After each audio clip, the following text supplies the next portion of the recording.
Hello and welcome back to another week of RSA 556. So far this term, we have focused a lot on historical aspects of college athletics. We began by talking about the historical evolution of men's intercollegiate athletics. We talked about how governance has evolved from the beginning of the NCAA in 1906 all the way to the present day. And we spent time last week having a conversation about the ideals of amateurism and how the NCAA in college athletics was built on the notion of amateurism and how that's evolved and changed over time to the point where now the idea of amateurism is tied inseparably from the notions of higher education. But throughout those conversations, one thing we've been lacking is a conversation about women's presence in college athletics. Remember, when we had our first conversation discussing the evolution of college sport, I said specifically this is a conversation of men's college athletics because the women's evolution is quite different. In fact, most people don't even begin discussing women in college athletics until 1972 in the passage of Title IX. But that's not where it began. In fact, college athletics goes all the way back, predating the NCAA, just like men's. So today, we're going to spend time having a conversation and discussing where women's college athletics came from, how it grew and evolved over time, and where it is today. But to do that, I think it's important that we first go back in time and discuss the view of women in sport in general, because that view shapes the early college life and the early college inclusion of women in sport. Now, most people, if you ask the question of when did women start participating in sports, they have no idea. They might have some guesses and point to some different competitions, but most of them would not guess that it actually goes all the way back to the ancient Greece or the ancient Greeks. Just like most modern day sports, the idea of the Olympics goes back to the Greeks. The difference is women were precluded or not allowed to enter into the Olympic Games. The Olympics were male only competition, but the ancient Greeks did set up a separate competition called the Hieria that was for women specifically and only women. Now, the games themselves acted similarly to the Olympics. It was held every 4 years. There was a series of competitions, mostly track and field competitions. It was primarily aimed at young women. Specifically, here we're aimed at the Olympics and the Hera were both aimed at younger individuals. Here with the Hera, it's aimed specifically at unmarried girls. But the major difference in the fact, or I should say, with all these similarities, the major difference was the competitions themselves. Most of the versions of the competitions were some form of modified version of male competition. So, for example, they had limited distances. Instead of running a 600-foot race, they ran a 500-foot race. They had different weights for things like the discus and the javelin. They didn't compete as much or engage in as many of the activities as the men, which is an interesting fact because this is the first real record we have of women not only be separated from men, but abiding by different rules and governance than women under, or being guided by different rules and structure than the men. This is not something that is unique to ancient times. In fact, if you look at most modern day sports, women are treated different. They operate under different sets of rules. That could be something as simple as in women's basketball, they have a different 3 point line that's a different distance. They play with a different size ball. The clock is counted different. It could be something as subtle as in bowling, the lanes are greased differently. Or it could be a complete separation of the sport. Look at something like field hockey, where the men's game of field hockey is a completely different sport than the women's. The only thing that is, in fact, similar is that the goal is to get a ball into a net. Now, you had these ancient Greece, you had these ancient Greeks allowing women to participate, not celebrating them as much as the men, but allowing them to engage in the activities under this guise of the sports being modified. This is something that becomes standard. And as we get more into the modern world, we see women again continuing to participate in sporting events, specifically running competitions. I found a record of the early modern world competition of women in 1639. There was a race aimed at quote unquote young maids, and they ran between the old wives' lees in Seldwich. They did this on the 19th of May, and it became a very popular event for women to engage in. So popular, in fact, that it was run for 200 years, and they actually had a prize awarded of £10.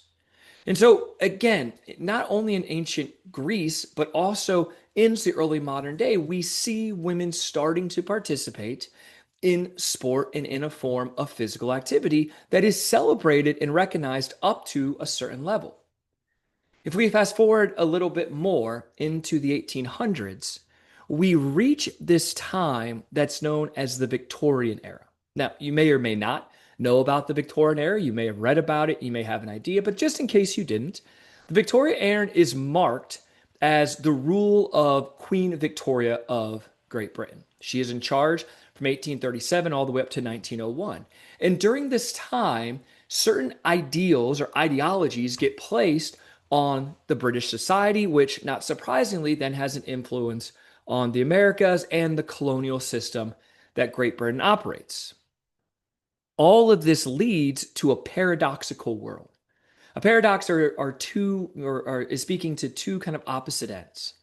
And so the Victorian paradox refers to a deep contradiction in 19th century British society, which combined rigid moral, social, and sexual repression with rapid industrial progress, imperial expansion, and scientific doubt. In other words, during this time, we have a massive growth in industry, meaning we have new forms of power and technology coming into place that allows for individuals to work in a large factory to start to make money to produce more products for corporations or companies.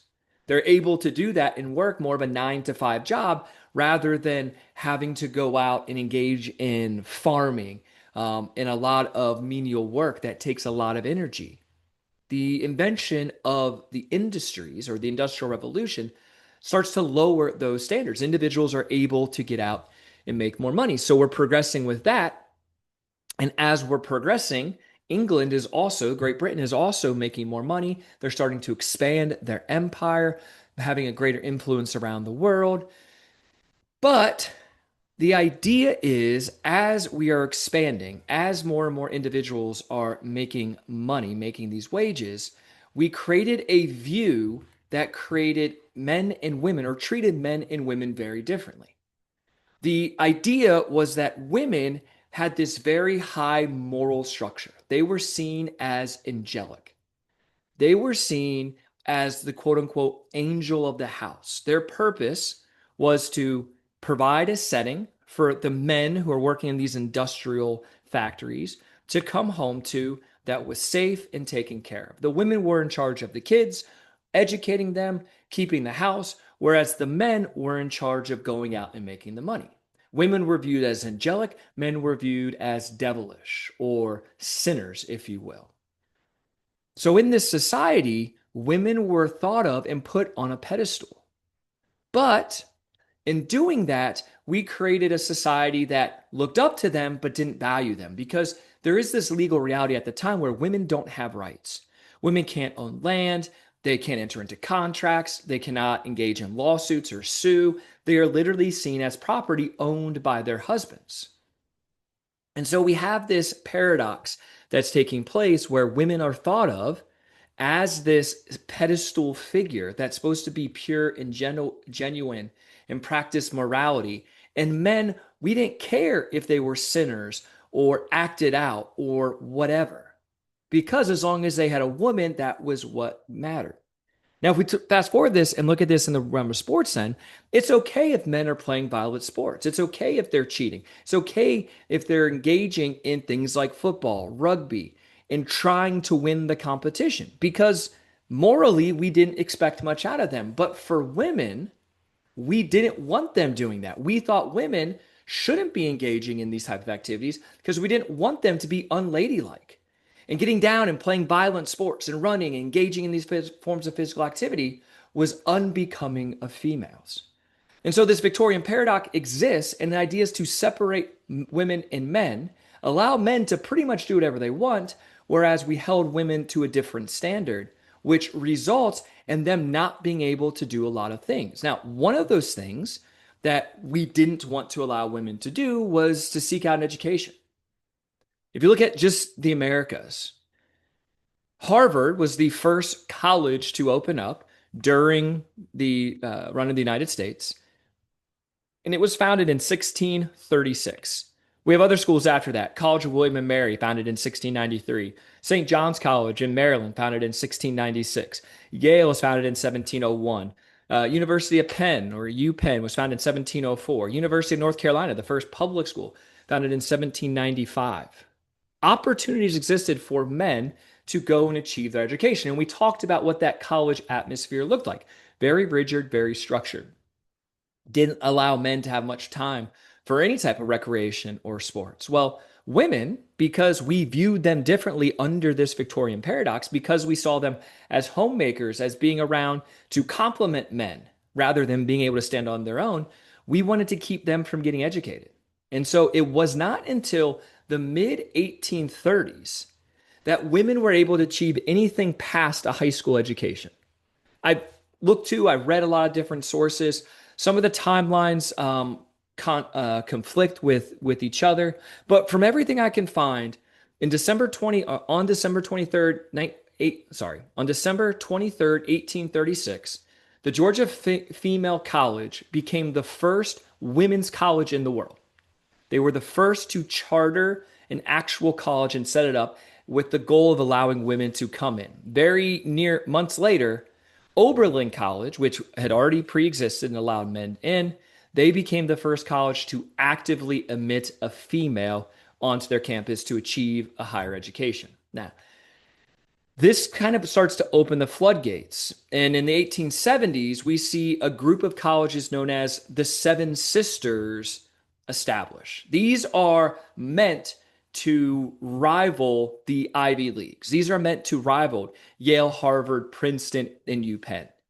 And it's a group of 7 schools that are set up in the Northeast that are only women's or private women's colleges that are meant for the elite women of the day to go and obtain training and an education. The schools were, some of these you might have heard of, some of them you might not have. Mount Holyoke, Vassar College, Wesleyan, Smith College, Briar Mao, Barden, and Radcliffe, all throughout Massachusetts and New York, with Briar Mao being the only one in Pennsylvania. So as these colleges get set up, and as more women start to attend them, the idea of women obtaining this higher education becomes more accepted by society. Same thing as any new idea within a society. Once we start doing something, people start to get used to it. They start to get used to women attending college, to them getting this degree of education. The more they see it, the more used they get to it, the more they are okay with it, the more that idea can grow, and then more access can be given to that group of individuals. It was not without conflict, though, because during this time, there existed something called the myth of the vital force. And what this myth said, it was actually something that was proposed by medical doctors, both male and female medical doctors of the era. They believed that the human body had a finite amount of energy, and that women needed to make sure to hold on to that energy. They needed to make sure to capture and maintain that energy because they needed it for reproduction. The thought was, if they're engaging too much in things like education or physical activity that drains energy from them, that should be going to their uterus, that should be going to their ability to reproduce, and then afterwards to raising children. They actually called this the battery metaphor. Think of plugging a battery in. The more you use the battery, the more it gets drained, the quicker it gets drained. Then at the end, it has no more life to it. You throw it away, it has no value. And so doctors were worried about this, specifically with women, that the more they engaged in any type of intellectual or physical activity, the more it drained their energy, and it hurt their ability to reproduce. It sounds crazy in today's world, but this is not the last of the ideas about women's involvement in sports potentially hurting their femininity and their ability to reproduce and act in the Victorian ideology. It's not so long ago, in fact, that with the Winter Olympics, the the women's long ski jump or long jump for skiing was not allowed. This was back when I was in school. This was banned. And they eventually, around 16 years ago or 12 years ago, finally allowed women to compete in the competition. But before that, back when I was in school, the person who's the director of skiing for the Olympics that oversaw this specifically said, we don't want women to participate in this event because we are afraid if they do, their uterus might fall out upon landing. They thought that their body wasn't built to be able to maintain the intense physical activity and also be able to reproduce and serve that quote unquote purpose. So, this idea doctors are proposing really serves to keep women in the house. It serves how doctors treat women. They prescribe them, instead of physical activity to maintain health, they prescribed moderate activity like moderate paced walks, not even running. And again, this idea is out there in society. The doctors are talking about it, the doctors are prescribing it. And so many women are hesitant to engage in too much physical activity, including sports. Now, as women start to go to college in the 1870s, as we start to have the Seven Sisters form and more women go there, slowly we start chipping away at that myth because we have women who are achieving this high level of education and able to have families. And so people start to question it. The other really big event that starts to push back against the myth of the vital force is the bicycle revolution. If you go back in time, mid 1800s, the major mode of transportation was walking. Now, if you were upper class, you might have a horse, you might have a buggy, you might be able to ride into town. But for the most part, if you wanted to get there, specifically women who were, again, treated like property, they had to walk. Well, all of a sudden in the late 1800s, the invention of the bicycle really starts to take hold and it starts to become affordable to more than just the rich upper class. And the bicycle gave women access to transportation where they could now not just depend on walking, but they can now jump on a bicycle and get someplace two, three, four times as fast. And it gave them a lot more access to different aspects of society. Now you might say, well, what's the big deal about that? Well, the vital force myth still existed. People still worried that women riding a bicycle was too much physical exertion from them, and that physical exertion would cause them to have harm to their reproductive organs or would lead to infertility or cause them to have frail children. But again, just like with the increase of education, as women start to engage in this and they don't have those negative consequences, we slowly start to chip away at this idea that women's place is only in the house and that physical activity detracts from their ability to serve society and serve their families.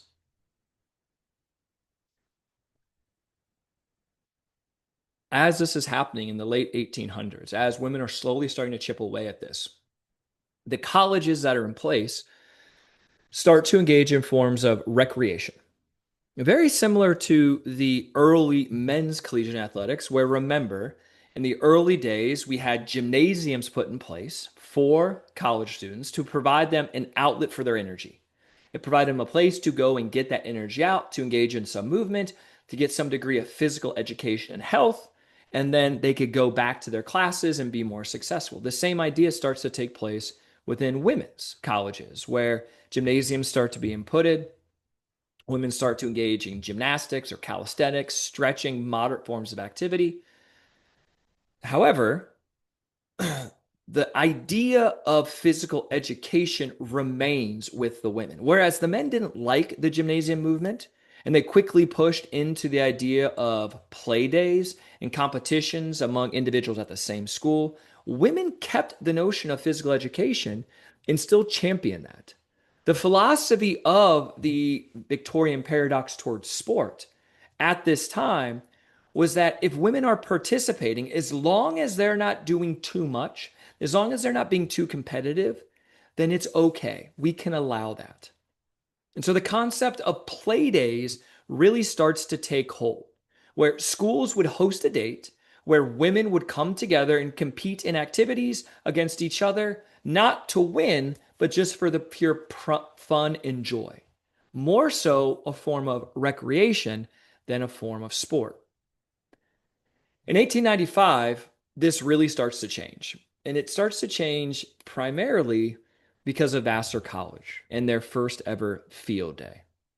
So we had these play days, we had these loose organizations, but in 1895, Vassar organized, a large scale women's athletic event. It was a campus wide festival where all the female students, again, a female only school, so all the students come together and they compete in a number of different track and field competitions. And it was all built around the idea that we can do this and we can still be acceptably feminine.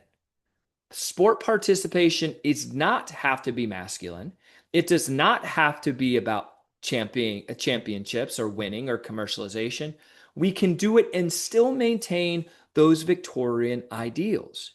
And it's a major success and actually gets a decent amount of publicity. And it proves, in large part, to individuals in society that women are capable of engaging in these type of activities and that they can do that and not look too masculine. Now, in order to keep it from looking too masculine, they argued and found it needs to be carefully supervised. We need to have women, primarily in this day and age, physical education instructors at the university need to be overseeing this because they can make sure to maintain the educational value of the competition.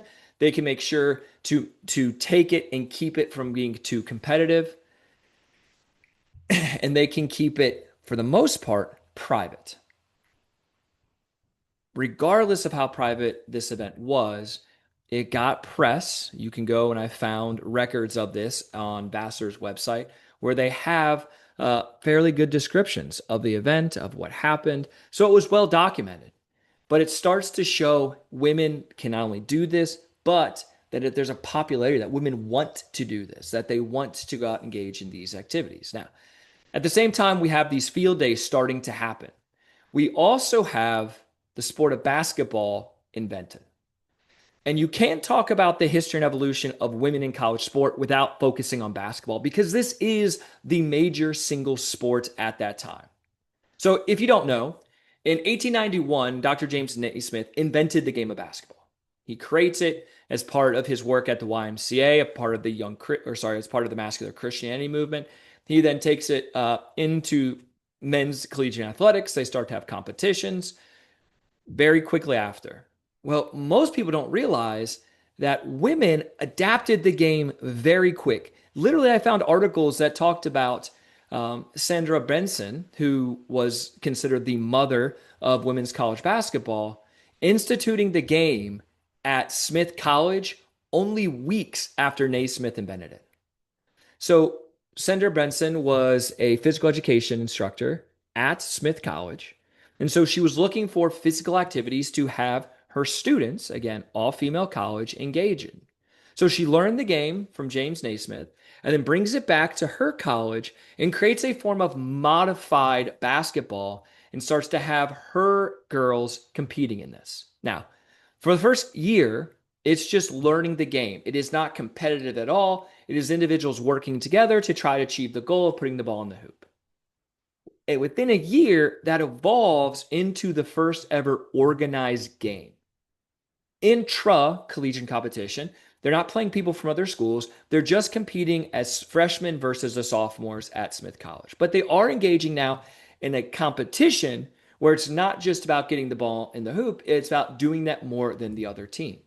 But outside of that, the rules were very different, almost to the point where it'd be unrecognizable today. And it goes back to that notion that we mentioned all the way back with the early Greeks, where we treated women different than men. Even though we let them participate by a different set of rules, in large part because we are trying to quote unquote protect them and still maintain this idea of the woman as being separate and different and better than the lowly male who only cares about winning in competition and violence. And so how do we do that in the early forms of basketball? Well, in men's basketball early on, it becomes a full court game very quickly, where you have 5v5 going up and back throughout the full court. Women's basketball stays with what's called the 3-zone rule much, much longer. And we'll talk about how that happens and when that starts to go away. But in women's basketball, there was an offensive zone, a middle zone, and then a defensive zone. Each team had two players in each zone, and you were not allowed to move from one zone to the other. So that created a very different game. It was much more slow and deliberate. It was more stately. It was more about passing the ball than about just running as fast as you can up and down the court. There was much more strategy and thought put into it. It's not the high intensity game that you think of today. So women have these three zone rules. Why? Because they don't want the masculinity of running up and down. They want to maintain the feminine nature that we were trying to keep within this notion of the Victorian paradox. As far as viewers or who watch these competitions, again, a major rule different. Men very quickly made these public events. They very quickly allowed spectators in and then started charging people and commercialized them to make money. Women kept these the exact opposite. These were private events.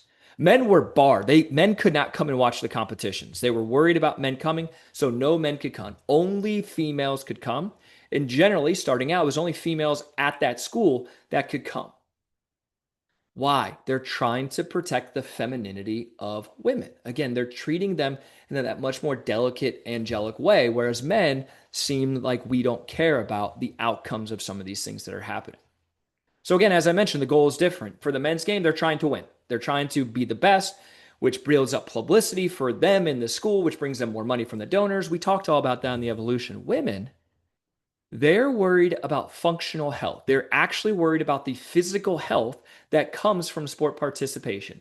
The fact that participating in different types of activities and physical activities in particular can grow your body, can make you stronger, can actually prepare you, in this case, for motherhood.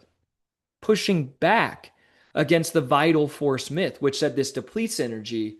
The early women's sports started to promote the notion that this physical education can actually help you be healthier down the road. And so, even though the game is initially adapted out of the same ideas that Dr. James Naismith proposes, women take it a very different direction than the early men's game because they saw what was happening to the men's sports and they wanted to avoid this. Now, after this gets brought in to Smith College, it starts growing like crazy. Not only is it growing in colleges, women's colleges around the country, but places like YWCAs start instituting the game. Remember, we talked about the masculine Christianity movement, which is the idea that physical activity for men can actually prepare them and make them closer to God. We talked about the YMCA, the Young Men's Christian Association, really being built on that ideal. Well, women couldn't participate in sport in front of men. They had to be kept separate. And so they formed the YWCA, the Young Women's Christian Association, around the same ideas as that physical activity involvement in sports could actually take you closer to God. So at these YWCAs, they were looking for activities as well. They start instituting this 6v6 three-zone game of basketball. And the great thing about it is the colleges, these seven sisters specifically, they start using the game of basketball to help train teachers, to help train physical educators about how to get women involved in sport in a safe manner that promotes health and promotes physical activity without promoting the negative aspects of the men's game. In 1896, this builds into the first intercollegiate athletic competition in basketball for women, where the University of California, Berkeley plays Stanford. But as we said, these early forms of intercollegiate competition were very rare. For the most part, it was individuals at the same school competing in a form of intramural sport. Again, as we noted, no men were allowed. It was played behind closed doors. They tried to limit publicity. There are some pictures and images, like the ones I'm sharing here in this presentation, that I can find from historical sources. But if you look at this, notice there's no one there. It's not a spectator sport. It's not for glory, because they feared the fact if men would come in and watch this, that it would overly sexualize women, and then it would potentially encourage these ladies to engage in unladylike behavior, which would shatter the Victorian ideologies that were still promoted at this time. The great thing about basketball, though, is because it was shifting the ideology and slowly allowing women to participate, it became like the symbol of the new woman. That not only could a woman be at home and have kids and raise them, but she could also be achieving an education and engaging in physical activity and growing and bettering her body and mind at the same time, or as a prelude to being able to be a house mother, raising a house, taking care of men, and living into the Victorian ideologies that were promoted.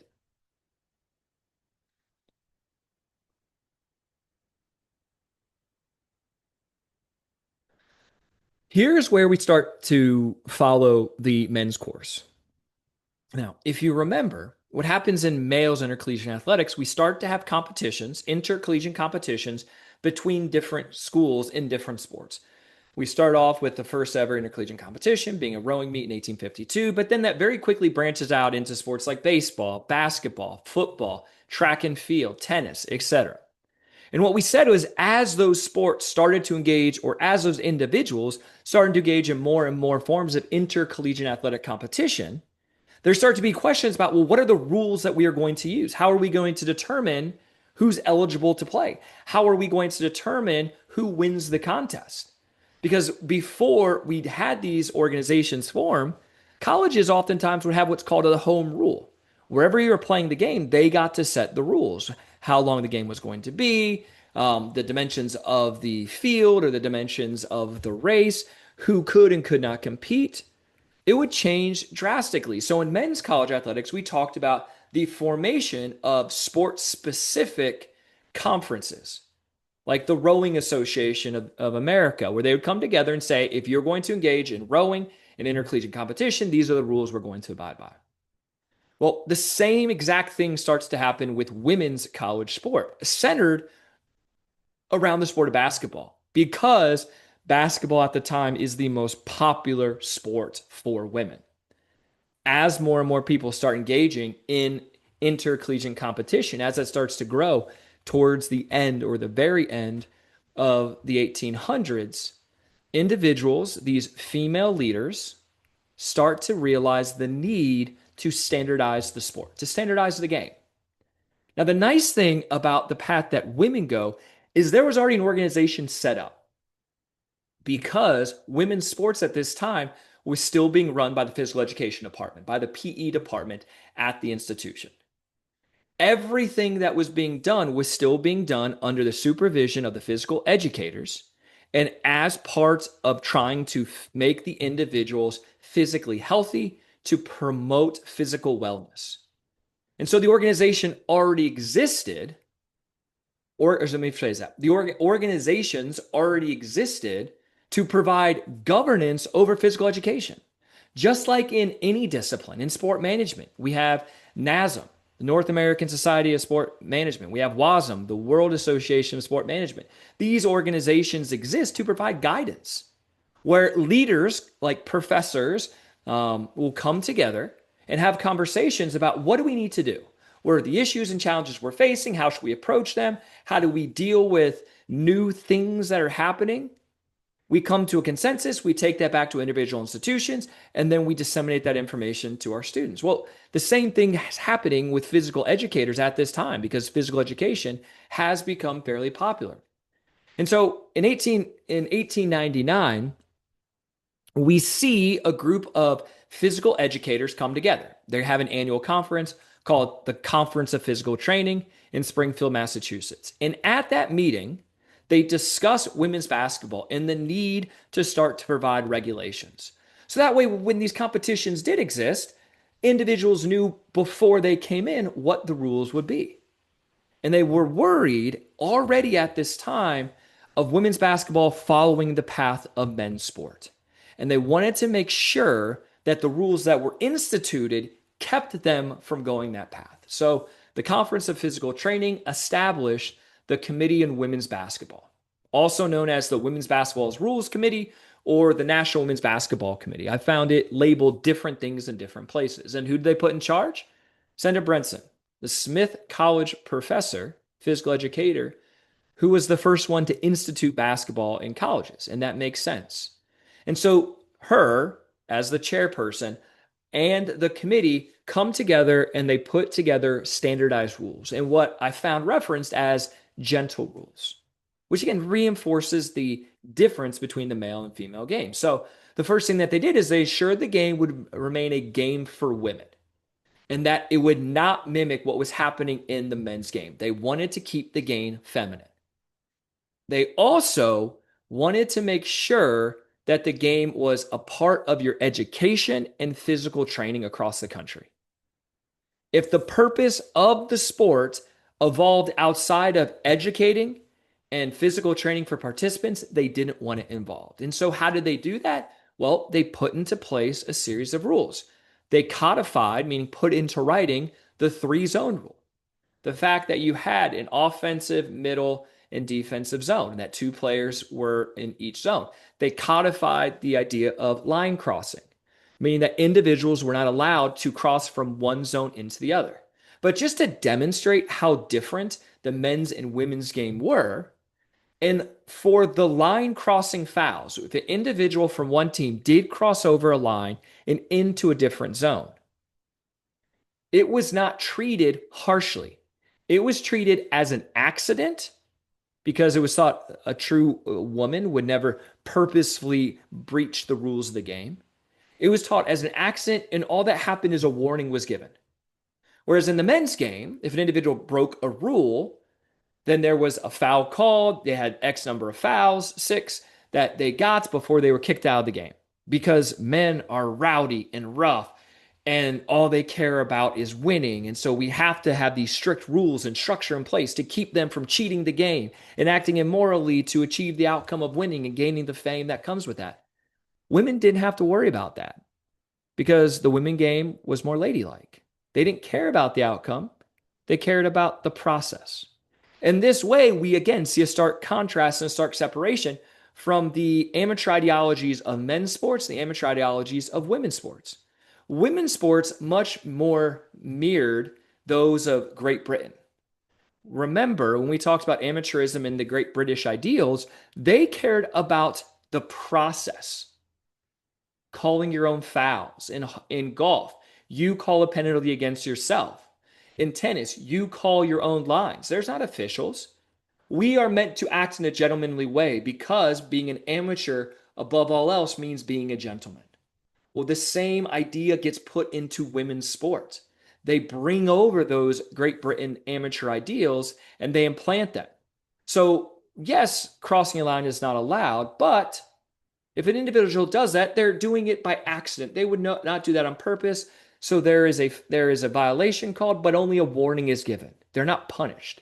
In the men's game, remember the notion of amateurism becomes very different. Very quickly, once we start focusing on winning, all we care about is the outcome and not the process. So the outcome becomes important. And the man's idea or the male idea of amateurism, an amateur, as long as you didn't receive rewards for your outcome, then you could still be considered an amateur. So again, we see this split between the female path of intercollegiate athletics and the male path.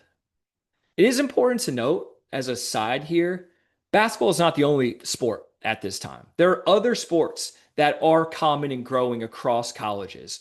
Field hockey, rowing, track and field become very popular. As I mentioned, gymnastics or calisthenics, which literally is stretching and movement of your body. You had sports like baseball, and then they had variants of baseball that became softball. Dance was popular, tennis, swimming. Mostly upper class sports because, again, the Sister Seven are really pushing a lot of these forms of physical activity. The Sister Seven are aimed more at the upper class, just as the Ivy League schools were and most colleges were at the time. But other sports were coming up and other sports were doing similar things where they had different forms or different national governing bodies as part of physical education provide sets of rules that they could all abide by. From what I've found, and not looking up each and every one of these sports, but from what I found through my research, just like basketball gets birthed, the rules committee gets birthed out of a conference for physical educators, the same thing happens with a number of other sports. Basketball is really the best one to focus on because we can very easily see the evolution of the notion of amateurism, the treatment of women, and the governance structure. So if we jump back into that, we just talked about the rules committee that's set up in 1899. Fast forward 20 years in 1920, we have an organization called the National Amateur Athletic Federation.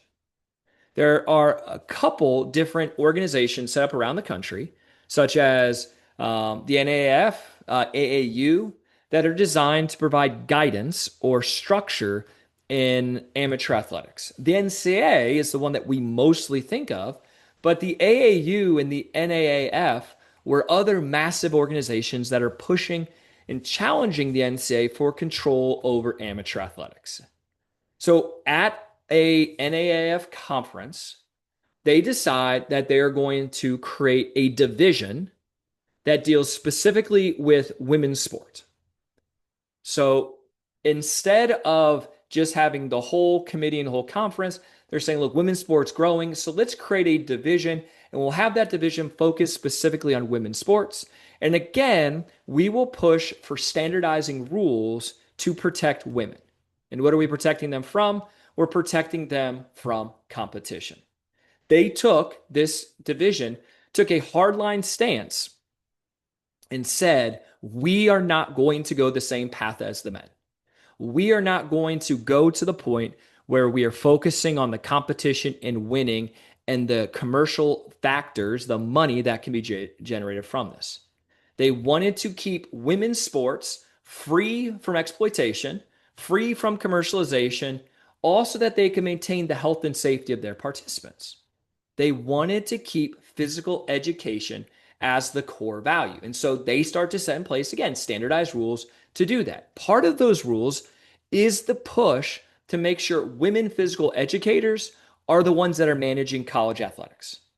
They don't want people outside of the physical education world to come into management because they worry that if men come in and start to take control, or people from outside physical education, that they won't understand the values that they're trying to promote, and they will slowly move them towards the male model and eventually just be treated exactly the same.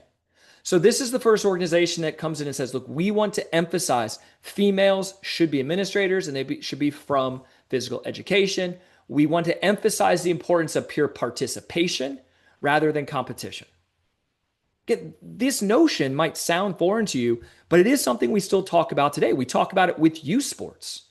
I've had conversations in my time when I was coaching high school sports about the importance of physical participation, about just being involved and being a member of the team, because I believe that participation truly can teach you a number of things.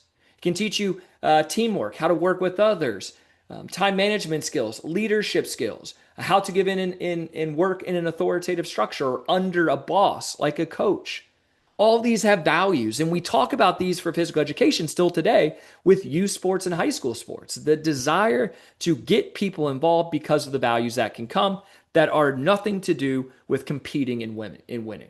So women's college athletics and the NAAF really wanted to focus on this and keep women's sports separate from men, in part because we still have these Victorian ideas in place that women are different than men and we need to treat them as better, as superior, and more angelic. Whereas we don't care what happens to the men as much. So if they want to compete and win and beat each other up and engage in violence and cheating, that's fine because they have women still to bring them back to the moral high ground.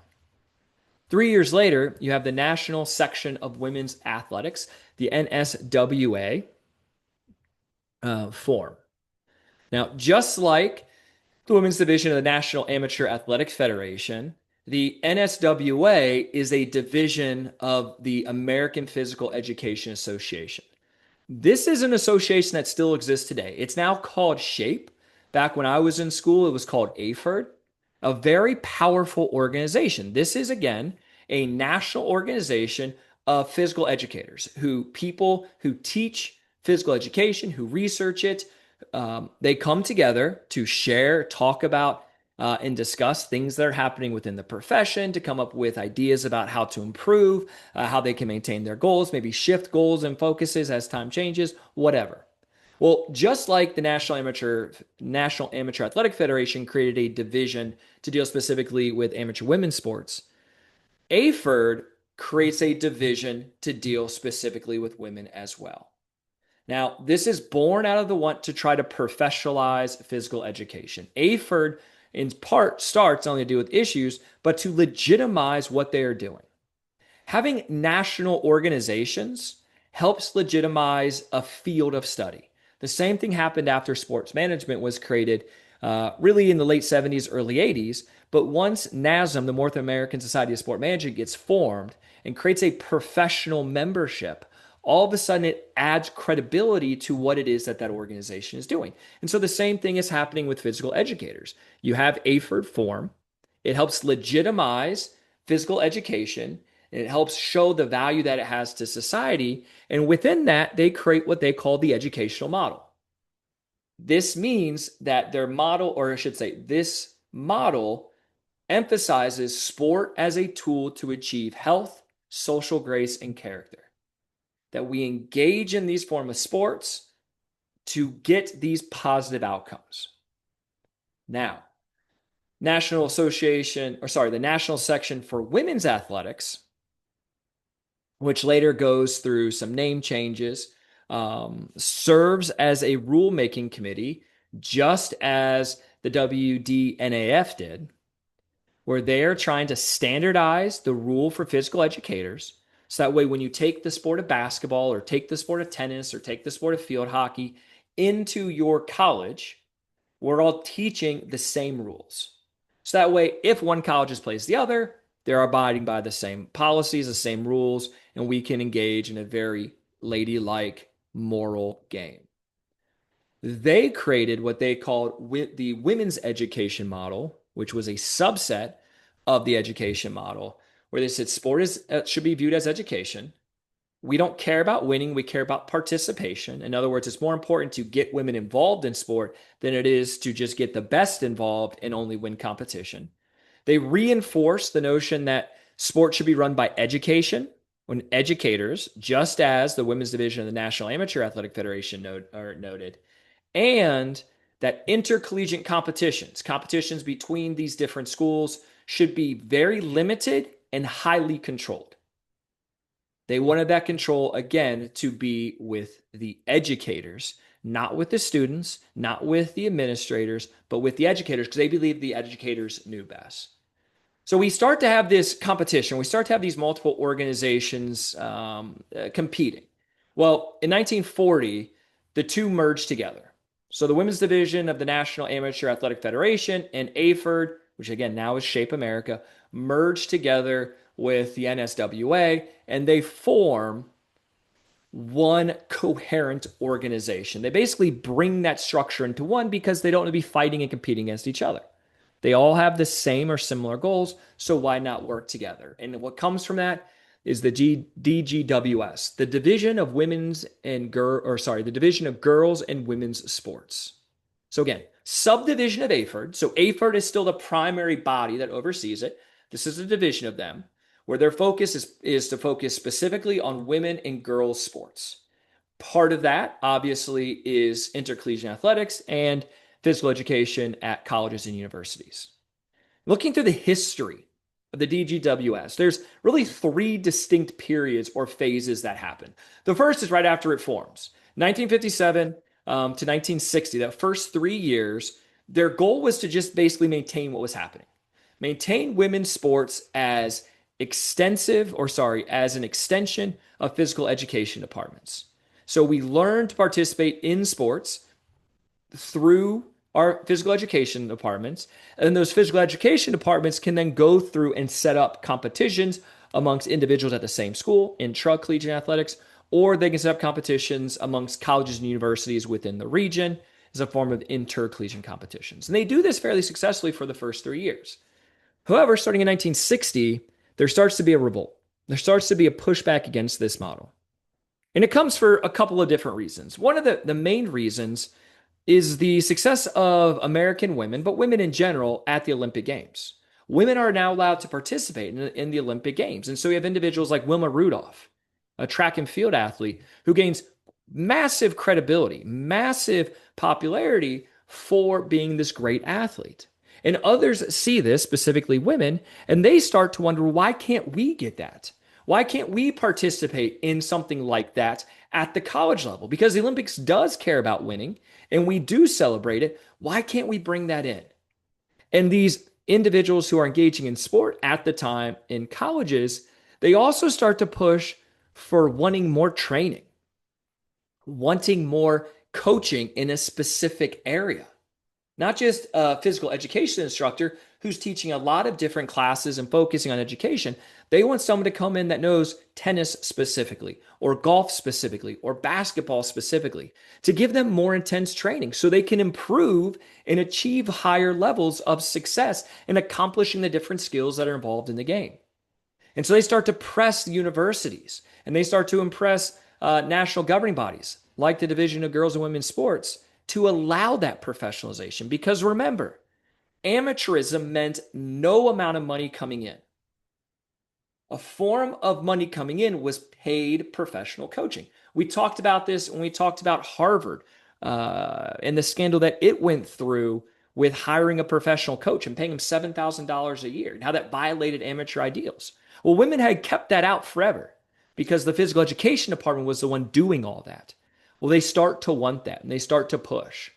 And eventually it gets to the point where they need to hire officials. As women are getting more competitive, as their skills base is growing, as we start to slowly see a shift from participation is the only thing that matters to participation and success matter, the need for professional officials grows.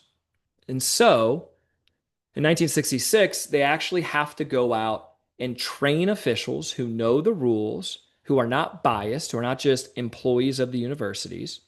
They have to train them on this so that way they can ensure that the game is being played properly and still upholding the values that they're trying to instill.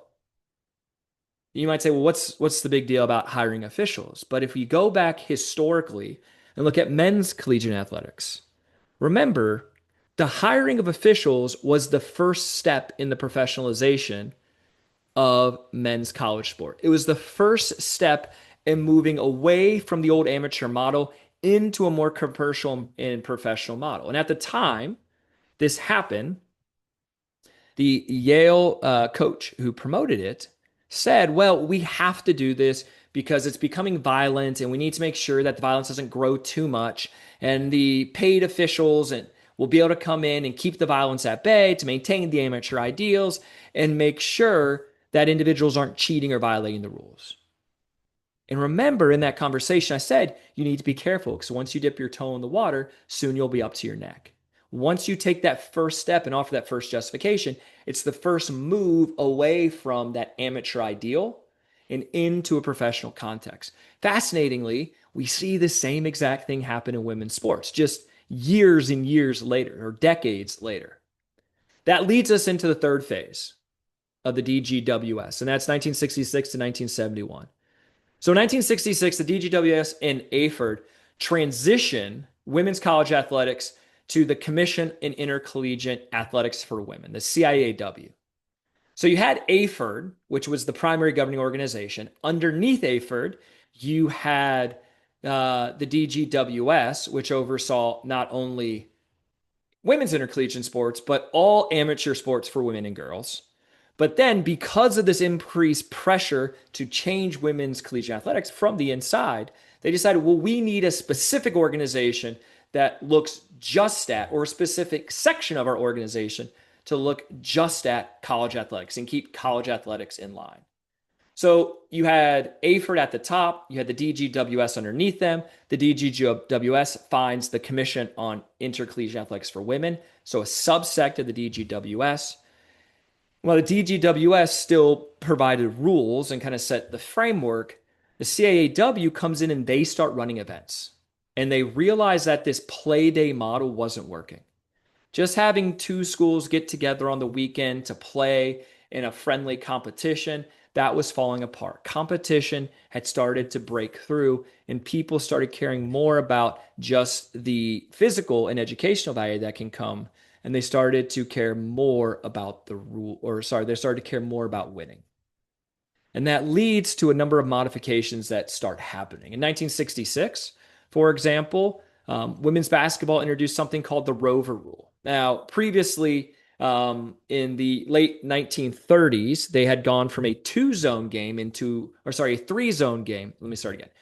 In the late 1930s, they went from the three zone rule into the two zone rule, where you had three women on each side of the court. You had a line down the center. Women could not move from one side of court to the other. So it's basically a half court 3-on-3 on one side and a half court 3-on-3 on the other side.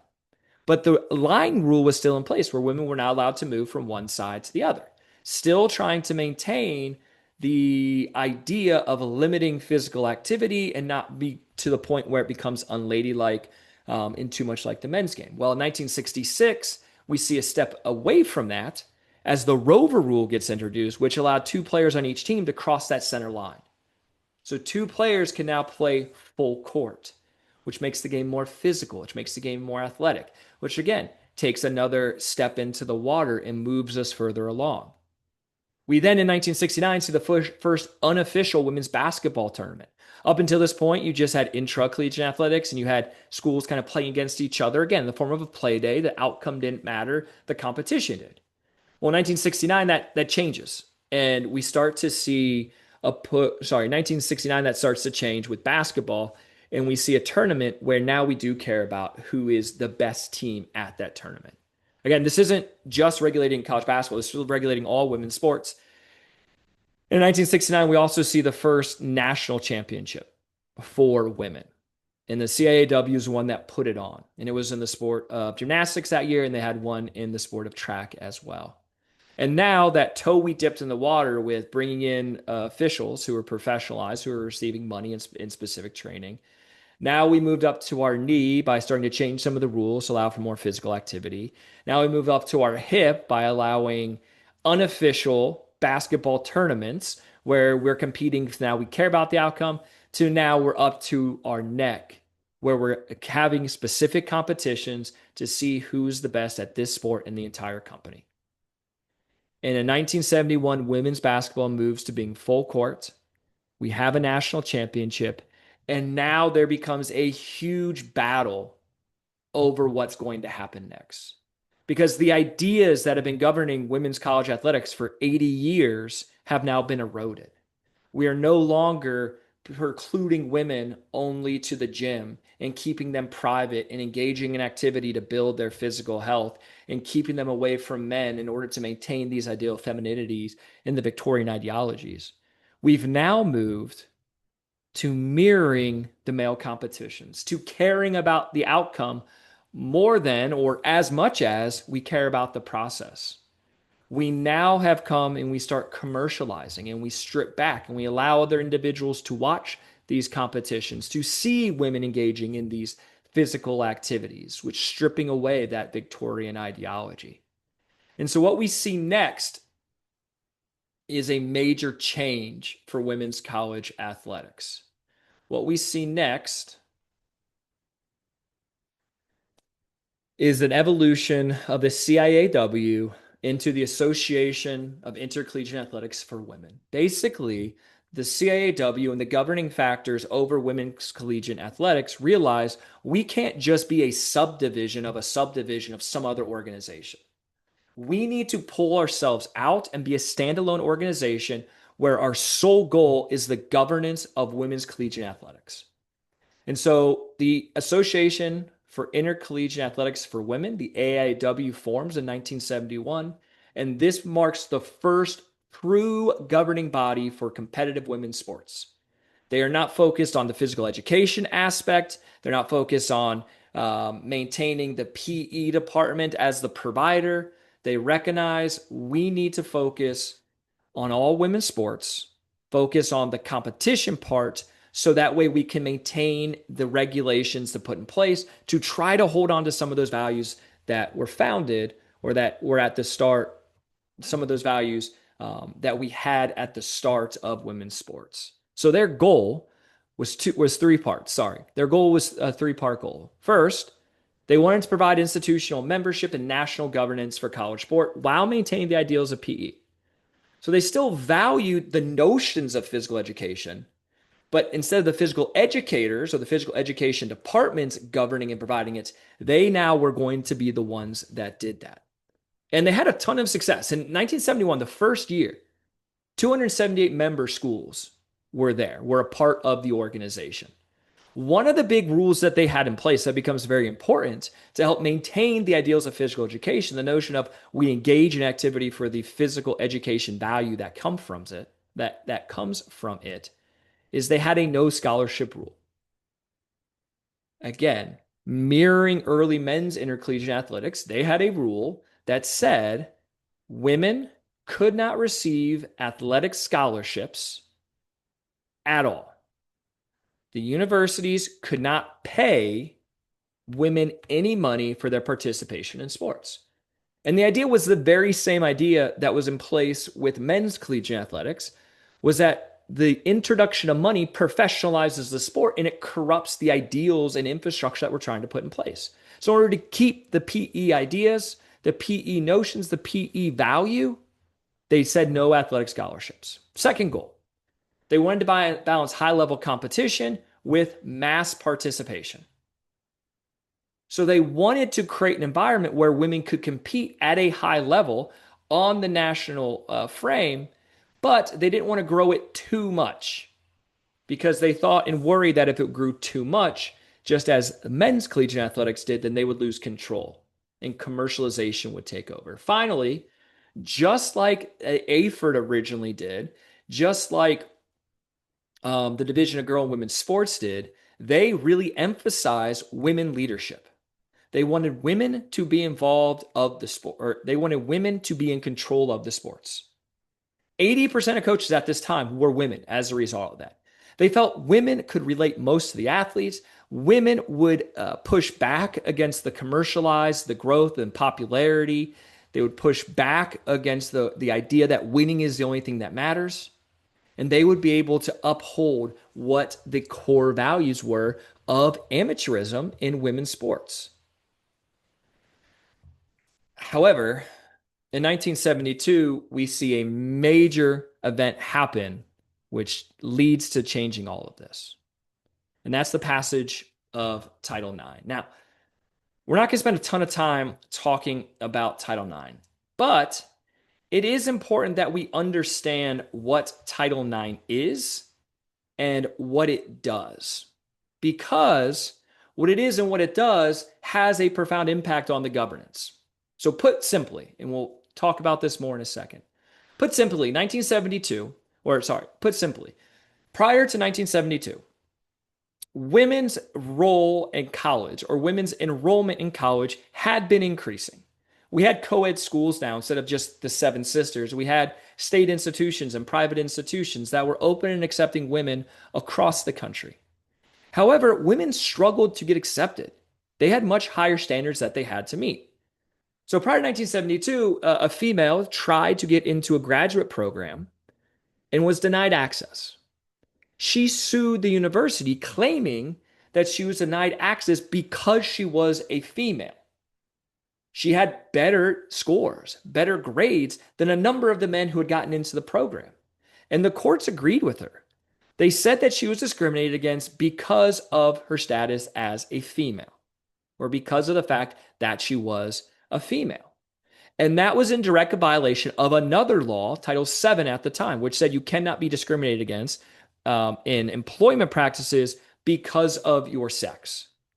So she wins the lawsuits, gain admittance, and Congress kind of has a choice at this time. They say, well, we can go back and kind of amend that or change that, or we can just pass a new rule, a new law, so that we don't have to deal with lawsuits like this in the future. And the result of that was the passage of Title IX.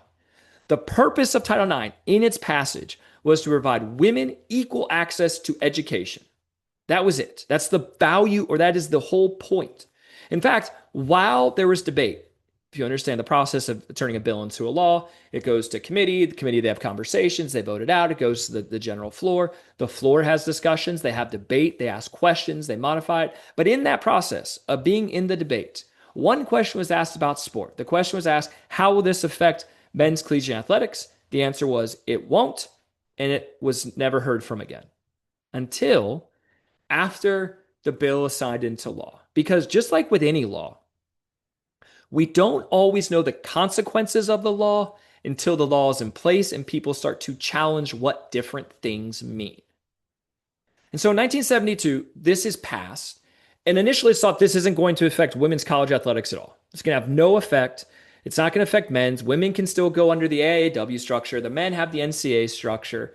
Women will get more access to education. That's great. Sports will just keep going the way they are. By 1973, a female named Clay Meyer sues. And she sues the university and she sues the governing body, in this case, National Education Association. And she claims that the no scholarship rule that was put in place that said women could not receive athletic scholarships, she claimed that was in violation of Title IX. And her argument was if men can receive scholarships, women should be able to receive scholarships too. Title IX says you have to provide equal opportunities to men and women. So providing men scholarships but not providing women denies women equal opportunity. And she sues and she wins. And from here, we start to see a very rapid and quick shift in college athletics. Because the AAW is basically forced to start to allow women to get scholarships. And now we're over our head. Now we have completely removed ourselves from the ideals that started off with women's intercollegiate athletic competition. And now we have basically just created a mirror of men's programs. It's not an immediate effect. If you look at the late 1970s, the AAW had over 1,000 members. They had 19 different sports that they governed. They put on 41 national championships a year over the course of 3 divisions. So massive popularity of women's sports. Schools were involved with this. But the fact that they had to start allowing scholarships started to chip away. And other lawsuits are filed at the time. And those other lawsuits slowly chip away at other aspects of intercollegiate athletic governance at the university level. And it gets to the point where male athletic department leaders start to say having to go with the AAW and the NCAW doesn't make sense. We have at one school, we have these 2 different athletic departments, one for men, one for women, one under the AAW bylaws, one under the NCAA bylaws.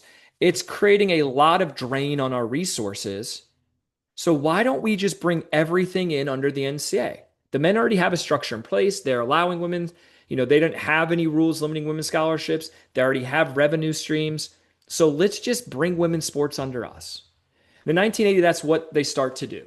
The NCAA voted in 1980 to allow 5 women's sports from Division II and Division III to have national championships that they were sponsored. And this serves as a warning shot to the AAW to say, look, we can do exactly what you're doing, and we can take your members very easily. Success in 1981, or the success of the 1980 decision leads in 1981 to them expanding that into allowing national championships for Division I schools.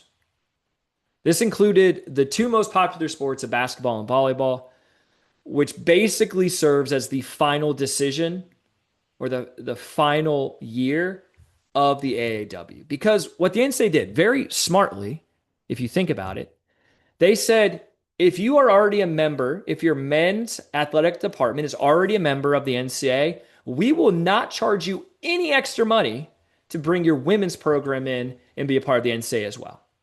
Well, the AAW, just as with all of these national governing bodies, they had a fee that you had to pay yearly to be a member. So the NCAA said, well, we will let you come and be a member for free because your men already paid that fee. So we're saving money. The other big thing that they did is they said, for our national championships, we will cover all travel expenses. We will cover your room, your food, your transportation. Under the AIAW model, because they were trying to maintain the value of physical activity and education, they made the schools pay. They didn't see themselves as this commercial entity that was designed to take in money to then pay for expenses. They saw the schools, if you want to engage in this form of physical education, you have to pay. They had a pay-to-play program. So not only did I cut your expenses by waiving your membership costs, I also cut your expenses because I'm paying for the traveling to these national championships. So all of a sudden, it became financially responsible for universities to leave the AAW and move in and be a part of the NCAA. And conferences themselves, specifically the Big Ten and SEC first, they had votes and they decided we are going to take all our women's sports under the NCAA model. We are going to leave the AIA model. And once that starts to happen, there's no going back. The final straw is 1982 with the kind of split national championships in basketball. At this time, the AAW is still operating, and the NCAA is now providing national championships. So you have NCAA programs competing for a national championship in basketball, and you have AAA schools competing. And what happens is you create a split national championship. Louisiana Tech wins the first ever women's NCAA basketball national championship, and Rutgers wins the AIAW. And in reflecting on this, what happens is schools realize, look, the NCAA, they have better contracts. Their TV deal is far superior to the AIAW, which means they have more money, which means they can provide a better experience, better tournaments, better resources to the schools. Whereas the AAW can't do that. The AAW has value because it's seen as a legacy event and it means something to win it, but it doesn't have the resources to allocate to women's sports, which matters because women's sports is growing at a pretty rapid rate now. And it matters because of the 1972 Title IX law and the legal challenges that come. We get to the point where universities have to provide equal access to these sports. They have to provide equal resources to these sports. And so because the AAW isn't helping with those resources, all of a sudden it becomes a burden on universities and women's athletic departments to be a part of it. And so in 1982, 1983 academic year, the AAW was basically forced to shut down. The NCAA was pulling too many of the big schools. They were pulling the big conferences. They didn't have the money or revenue generation to support the schools as the schools were starting to require. They do have one last gasp. They sue the NCAA, claiming it's a violation of antitrust law. So I'm not going to go into that lawsuit, but you can look it up if you're interested. And the long and short of it is the NCAA wins. And so in 1983, the NCAA basically becomes the sole governing body for women's collegiate athletics. And it brings men's and women's collegiate athletics together. The interesting thing is there are a lot of positives that come from this conversion of men and women's sports, but there's a lot of negative things that happen too. So while the access to money and the revenue is a positive for women's athletics, a lot of the core values that women's sports were built on start to evaporate.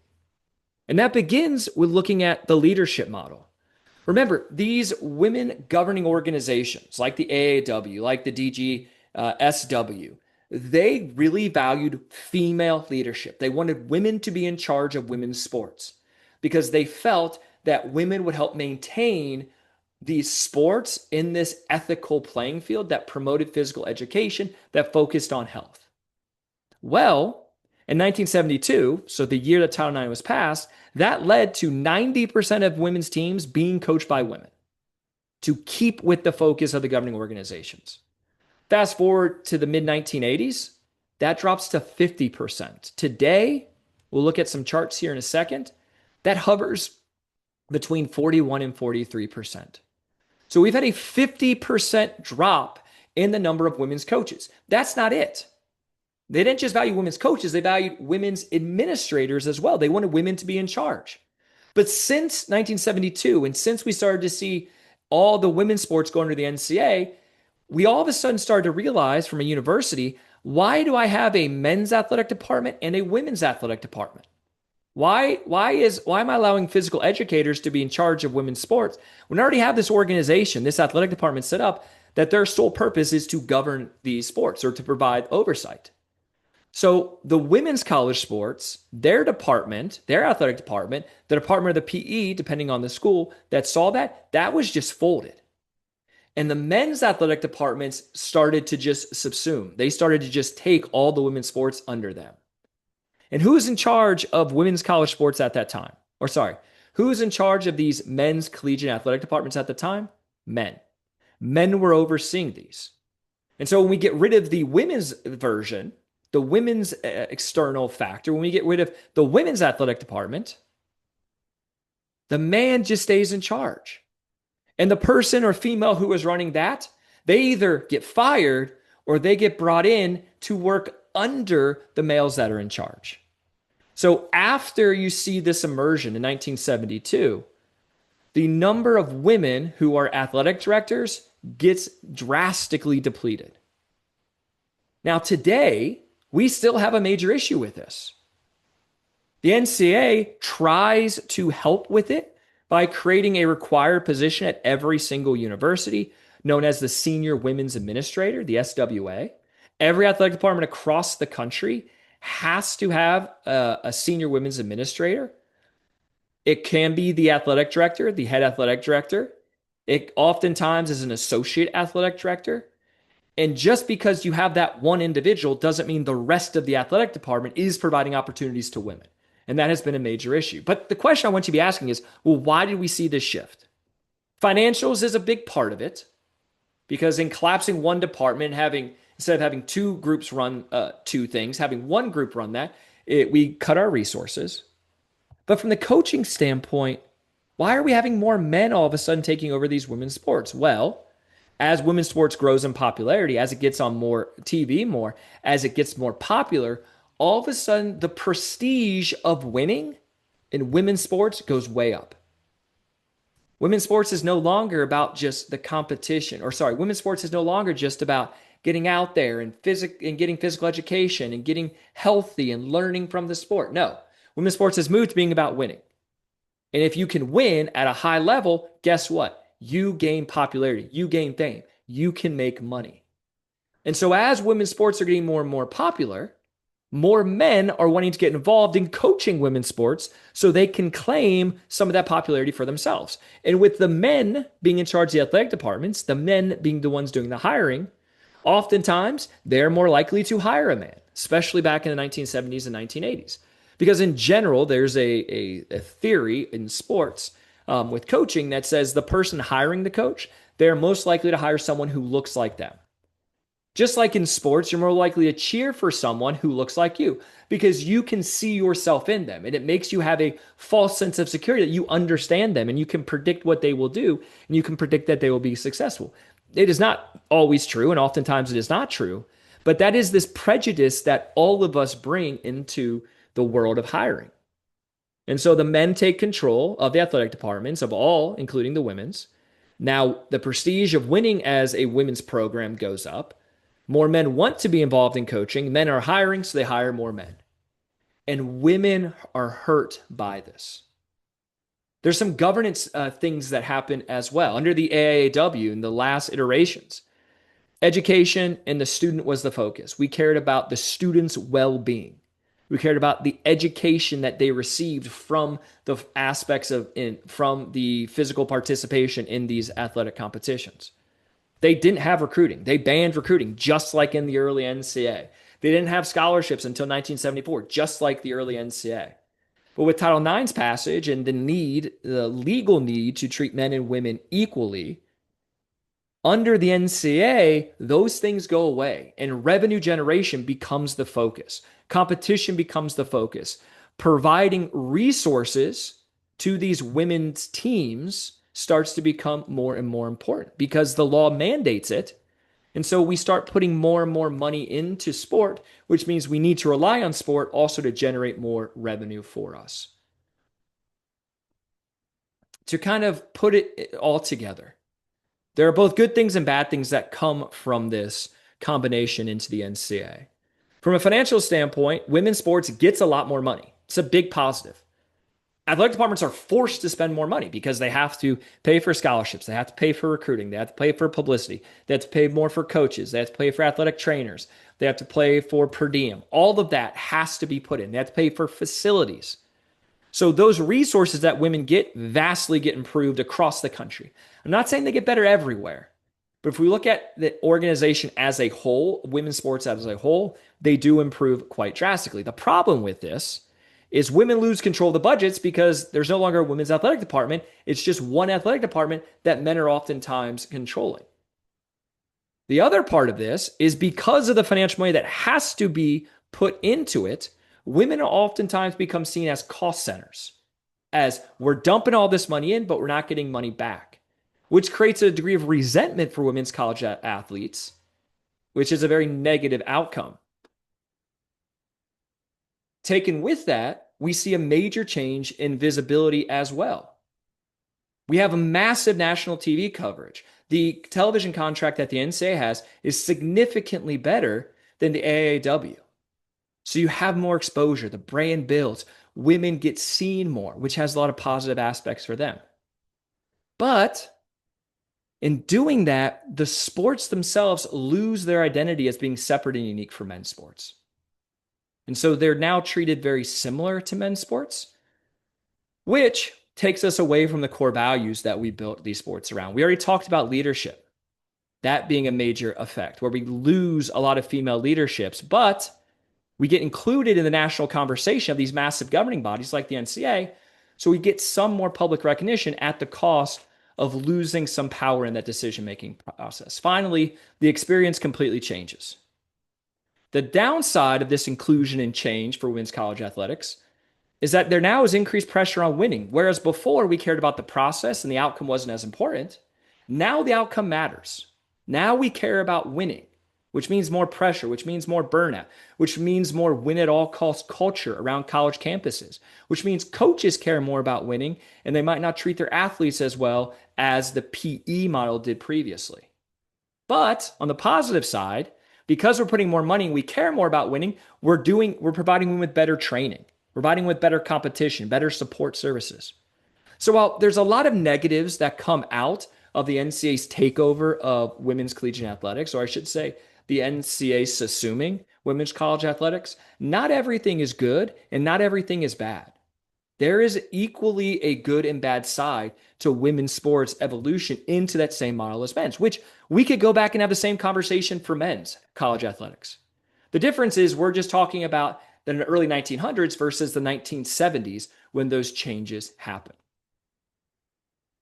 Now, I mentioned that a lot of this is brought about by Title IX. We're not going to go through a complete in-depth dive here of the legal standpoints of Title IX, but it is important to understand the impact that Title IX does have on women's college sports, and it maintains 50 years later. Now, if you don't know, Title IX is very short.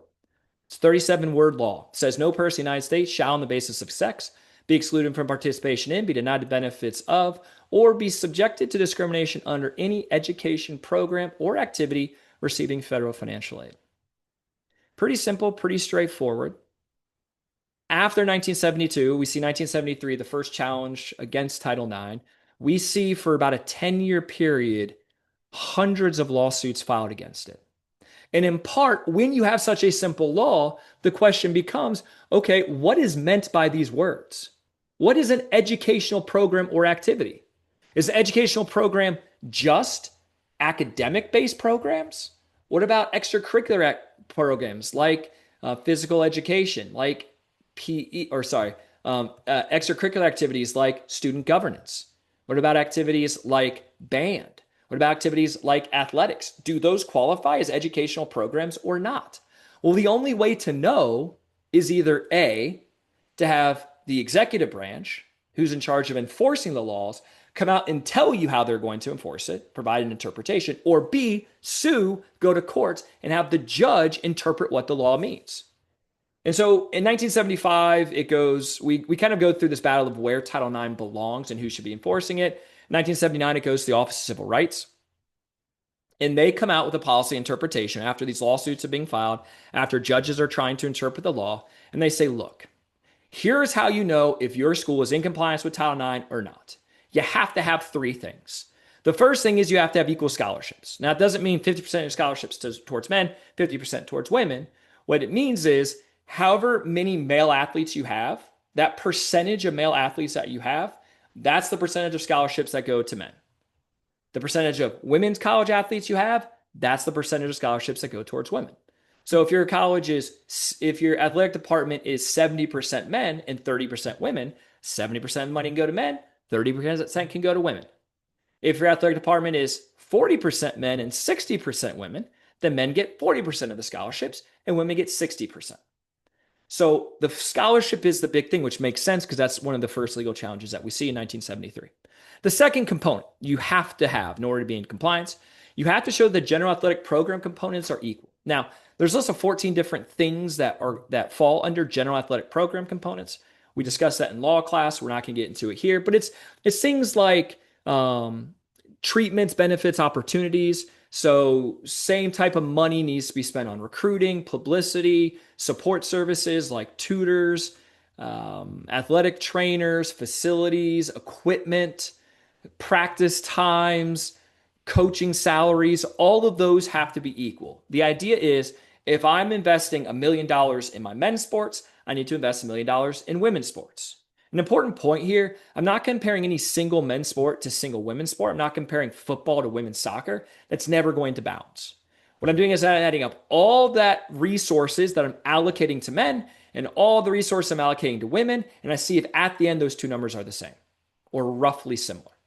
The third thing you have to show is that you're accommodating the students' athletic interests and abilities through the number and type of opportunities. What does that mean? There's three ways that we can show we're accommodating athletic interests and ability. The first thing is a history of expansion. If I'm adding additional opportunities for women, then I'm accommodating their interests and abilities. Basically, what OCR said was we understand that men's and women's athletics in 1979, 1982, 1985 even, that they're not equal. And it's not feasible to go from not being equal to equal in 1 year because there's so much revenue and resource you have to allocate. So they said, look, we'll give you time. As long as you're adding more women's opportunities, then you're progressing in the right direction. That's fine.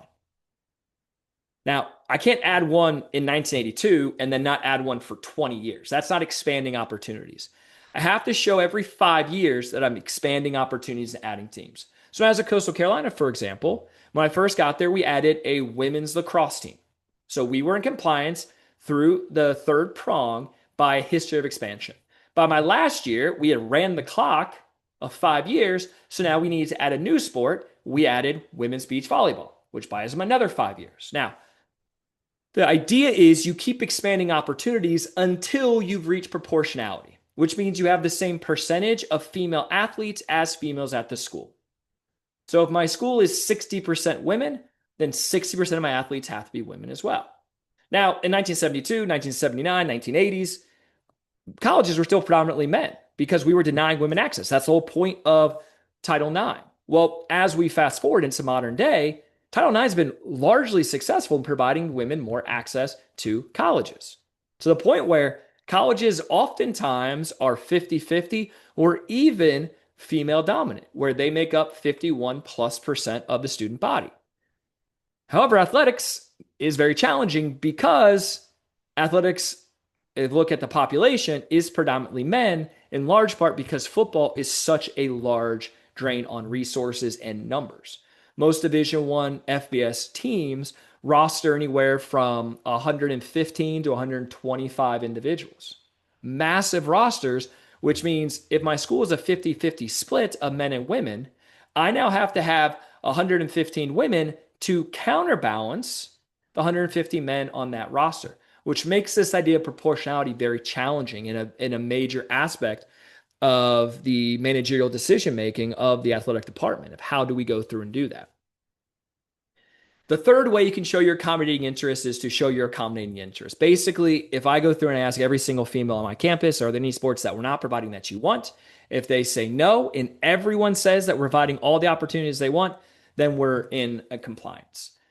That almost never happens and is almost never used. There's a very famous lawsuit against Brown University that challenged this. Brown ends up losing after years and years of a battle. So that's generally not used in today. But the point of this conversation is Title IX has this effect of making sure we're providing equal access and opportunities and resources to men and women. Nowadays, the predominant use of Title IX is athletic departments, which, just like the inclusion of women into the NCAA, brings with it both positives and negatives for men and women. The positive of Title IX is that it forced universities to put in these resources so that women got more scholarships, they got better facilities, they got better coaching.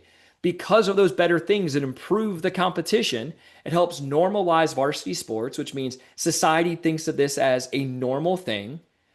People began becoming more of a fan of it, so it grows women's presence in college athletics. It makes the NCAA championships more popular, and all of a sudden, we now have women's sports on par, at least theoretically, on par with men's sports. Massive positives there. However, even after Title IX is instituted, while we've increased opportunities for women, it's still not equal. We've increased pressure on women in athletics, which could be a bad thing, you could argue, could be a neutral thing. But also, we've negated the leadership opportunities because the inclusion under men got rid of a lot of those. So that's a negative impact of Title IX for women. Similarly, for men, Title IX has some positive impacts. Really, the major sports, football and basketball, pretty much unaffected.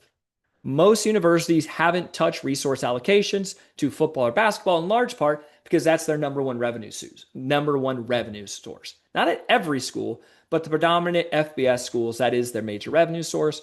So there's been minimal effect on those two sports, which are the predominant ones when we think of college athletics.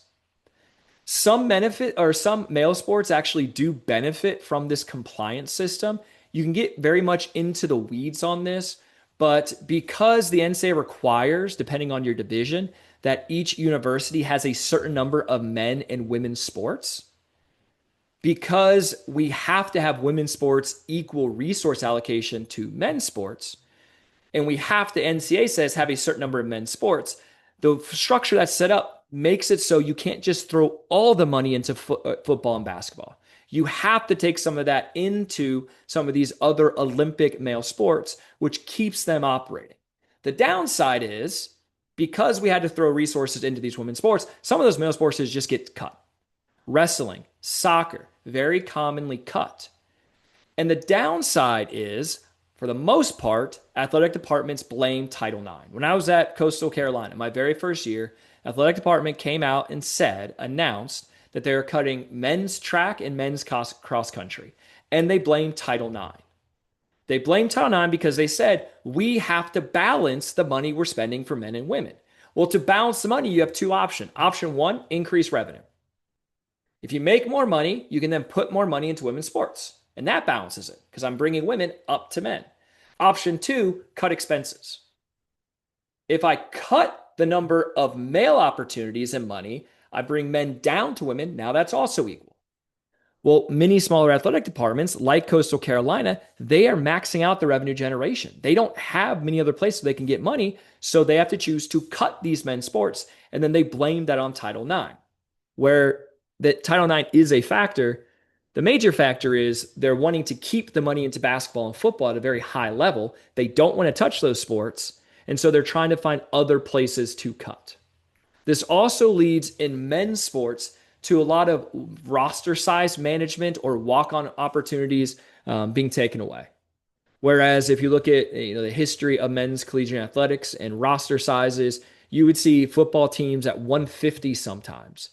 Because it didn't matter. You could give people the opportunities. If they're there, they're still participating. We don't have to play them, but not really costing me much more. But in today's world, because proportionality comes into play for scholarships and just general proportionality to the student population, it makes a difference if I have 25 men on the men's soccer team or if I have 20. And so there has been a shrinking in those opportunities for some men's sports. And they, again, blame Title IX for that. So Title IX is very controversial. It has a lot of positive impacts. But what it comes down to for today's conversation and the importance of our topics throughout the next months or the next few months is that a lot of athletic departments have to look to Title IX and its compliance in order to make and influence their decision-making process. Universities have to make sure they're in compliance with those three prongs, and a major decision comes down to resource allocation, which results in universities cutting resources from men's teams, oftentimes cutting men's teams altogether historically, in order to keep resources to football and basketball high and still remain in compliance. Whether that's good or bad is sometimes up to a personal decision, but I'll let you make that for yourself. So, the modern day, where does this leave us? Well, as we said, women's college athletics is bigger than ever, but it's still not equal. Just to look at some of the numbers, I looked back, and the NCAA does a very good job of producing a lot of research and a lot of numbers that speak to the topics that we have today.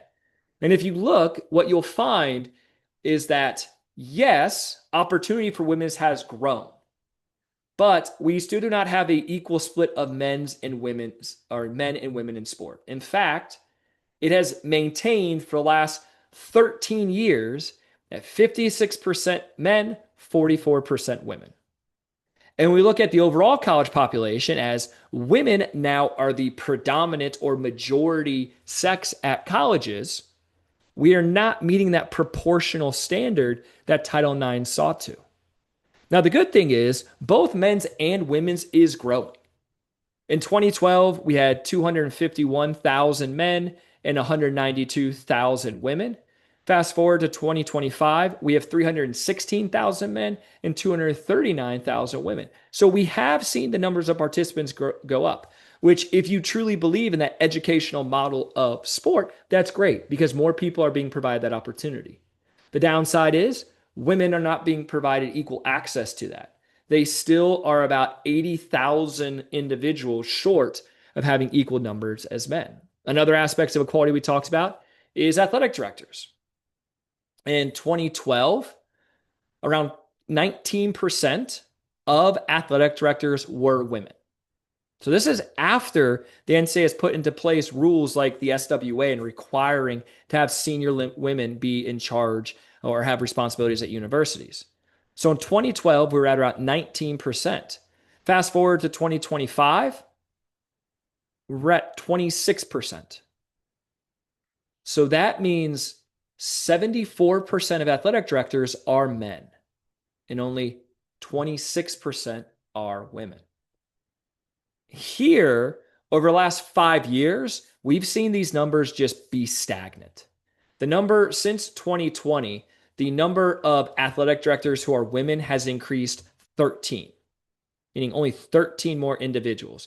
The number of men's has decreased some over that time to 812, but we are still over 500 individuals from having any type of equality. So at this point, we have just become stagnant on leadership opportunities for women, which shows that the early concerns that these athletic directors or these physical educators had in dealing with women's sports, that those concerns were realized once women's sports were professionalized. Other aspects of the modern day women's athletics that are important. Maybe the most interesting one is the massive growth in commercial success. In other words, women's sports are worth more now than they ever have been.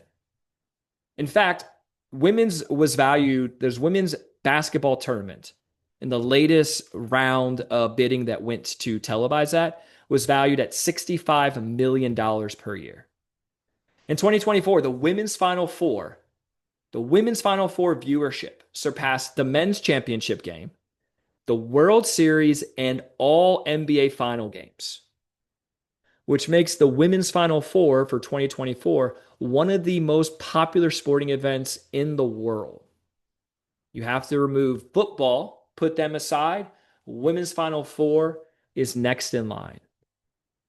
What that means is, because of its growth and popularity, that means more and more money is coming into it. Sponsors like Nike, State Farm, and Coca-Cola are investing millions and millions of dollars in marketing not only the sport and their athletes, but also putting into commercials while these games are going on. The more people that watch a competition, specifically a sport competition, the more resources the more sponsors will pay to run their commercials because it's seen by more people.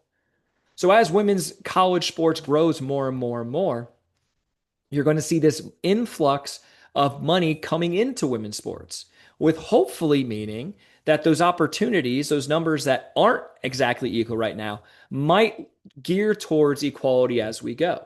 One area where women actually have had a ton of success, and some have actually outpassed or passed men, is with NILs. When NILs happen, name, image, and likeness deals, laws that, or rules, I should say, rules that allow individual collegiate athletes to generate revenue based off their name, image, and likeness, think sponsorship deals.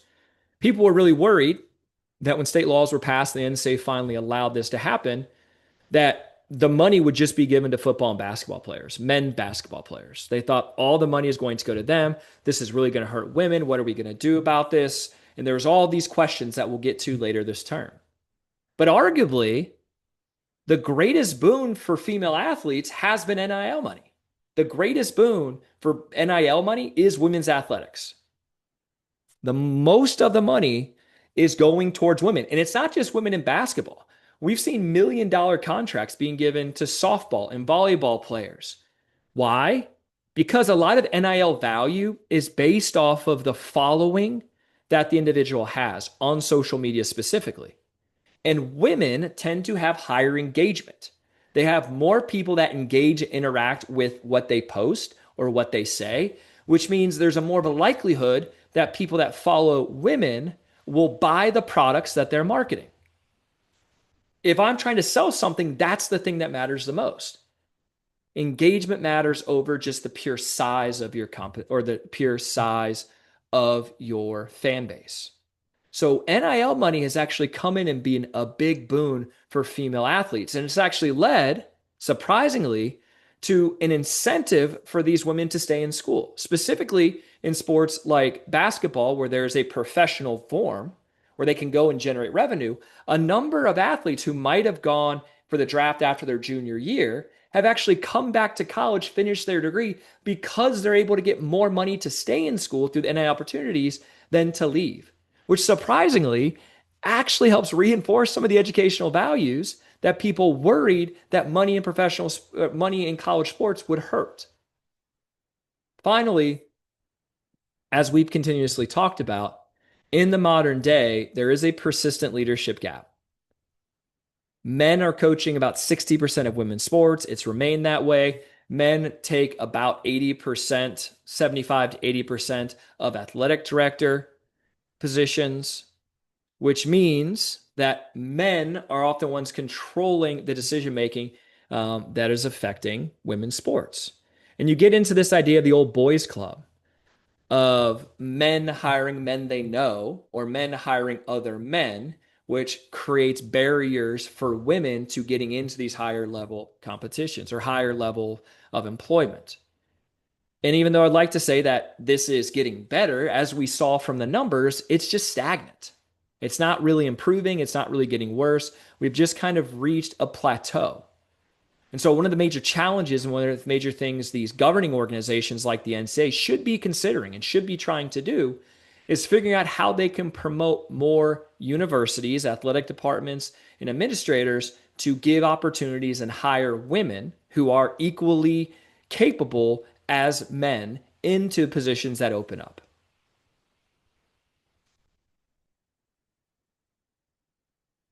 That brings us to our concluding point.